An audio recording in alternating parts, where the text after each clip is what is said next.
Yo, guys, welcome back again today. Today we're going to be talking about Jeremiah Hamilton. Jeremiah Hamilton was born in 1807. It is not known exactly where he was born. This was due to Hamilton changing the story of his birthplace. He was either born in Richmond, Virginia, or in the Caribbean. Hamilton would be noticed at the age of 20 in 1828.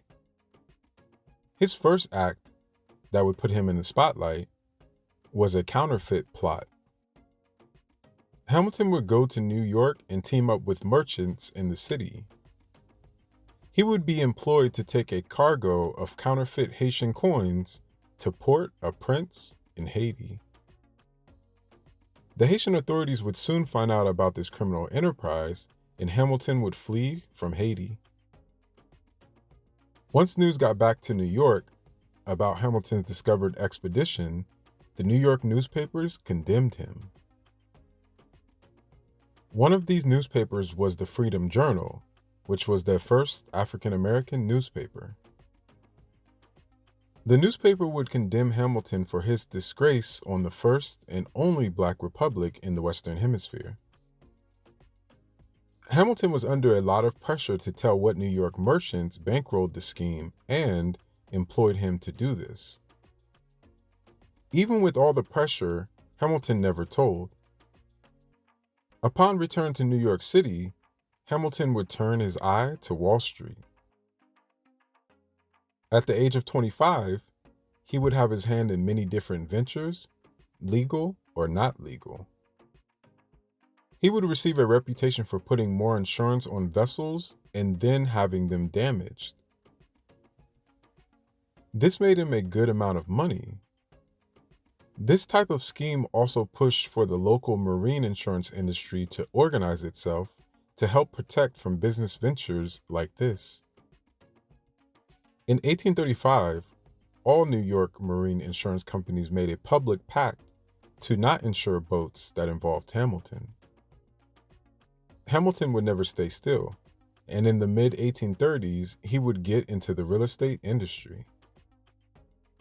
This was a time of real estate boom in America, and Hamilton would buy 47 lots of land in what is present-day Astoria, Queens, New York City. He would invest a hefty amount of money into Poughkeepsie, New York. He would buy an iconic local mansion, buy several tracts of land, and a 400-foot-long wharf. He would gamble more than $11 million in today's money. To his misfortune, he bought all of this at almost the top of the housing market at this time. In 1837, the panic would happen. Hamilton would lose a massive amount of money and dodge his creditors for many years. He would luck out due to federal legislation. In 1842, Hamilton would take advantage of a new federal legislation. Bankruptcy would be passed by the government in 1841, and Hamilton would file for bankruptcy soon after. Hamilton would eventually move to Wall Street in 1842. He would bet on Wall Street, though this did not always pay off. He would also marry a white woman, Eliza Hamilton. This was very taboo in New York City at the time. Hamilton was also very proficient in business of the day. In the mid-1840s, he would take the Poughkeepsie Silk Company to court. Hamilton wanted the struggling company to be legally dissolved, but in the process, the company would be sold for a lower value, resulting in all shareholders receiving money. Hamilton would be one of the shareholders. In the 1860s, he would create a pool. This pool resembled a hedge fund and worked like this. The investors would deposit into Hamilton's pool. Hamilton would take the money, other people's money, and this would lead him to be able to go off and borrow more money. He was able to borrow more money from other places due to his big pool of money. This assured or showed he had collateral. He would take the bigger pool of money and play the market with the money. Hamilton would be left to his own decision to pick which stocks to buy. Like a hedge fund, the idea was to take more money and make more aggressive, risky moves with the market. Hamilton would be taking other people's money to speculate the market in hopes of a bigger reward. Some white investors would start to take note of Hamilton. They would want a piece of the action as well. Hamilton took notice of this and made them give him gifts just to show why he should let them in. He asked for many gifts, only the best for Hamilton. One example was that Hamilton asked for a white pending client to send him a box of the best cigars and a basket of the finest champagnes. This was also at a period where many African Americans were still being killed over if slavery was right or wrong in America. New York was no stranger to killing African Americans as well during this time period. A wealthy black man, having knowledge majority of the country did not have or dare to ever understand, with no internet or laptops and no cell phones, stood for business and the good life only. He did not want to get into the affairs of liberation of African Americans. He stood for liberation through economics and capitalism. He was not the only one who has ever done this, and you could argue he truly didn't care, or that he came off that way to advance in America at a time when this was unheard of. This can also be seen throughout history and in modern times with people with different political, economical, and cultural stances.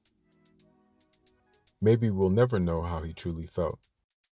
Hamilton knew of the company's projects and what they were about to invest in, not just in New York, but all around the country. This information was very valuable, and white New Yorkers were willing to do anything for this information and wisdom. In the mid-1850s, Hamilton would go to court with Cornelius Vanderbilt. He would go toe-to-toe for control of the Accessory Transit Company. This was a company that ran steamship lines from New York City to San Francisco through Nicaragua. Vanderbilt admired his black counterpart so much and his persistence, he said this: "There was only one man who ever fought the Commodore to the end, and that was Hamilton." Vanderbilt never feared any man in business, but he respected Hamilton.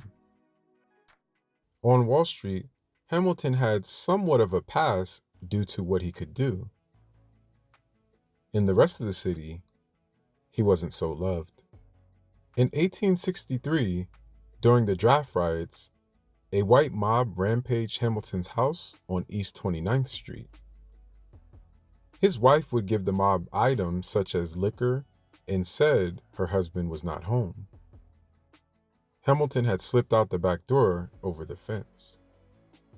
Hamilton owned stocks, ships, real estate, mansions, and was on a majority white Wall Street, which was almost unthinkable at the time. He was so bold, in one case, a legal official hit Hamilton with a cane, and Hamilton swung a hunk of wood back at him.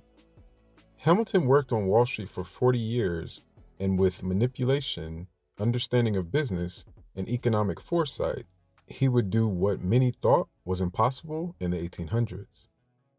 He wasn't always liked, and many whites, African Americans, and Caribbeans did not like his outlook on life. His past plagued him until the day he died. It was said that he was worth $2 million in the 1800s, which is roughly north of $50 million in today's money. Hamilton would join the New York Millionaires Club. His life earned him the nickname the Prince of Darkness, not caring what others thought of his skin color or ideologies, but only the progression of his life. Please like, subscribe, turn on the bell notification so you get all my videos. Add me on all social medias, which is African Network, which is Instagram, Twitter, SoundCloud, Facebook, Snapchat, TikTok. Each one teach one. Always love each other. Always learn from each other. Yo guys, until next time, peace. One love.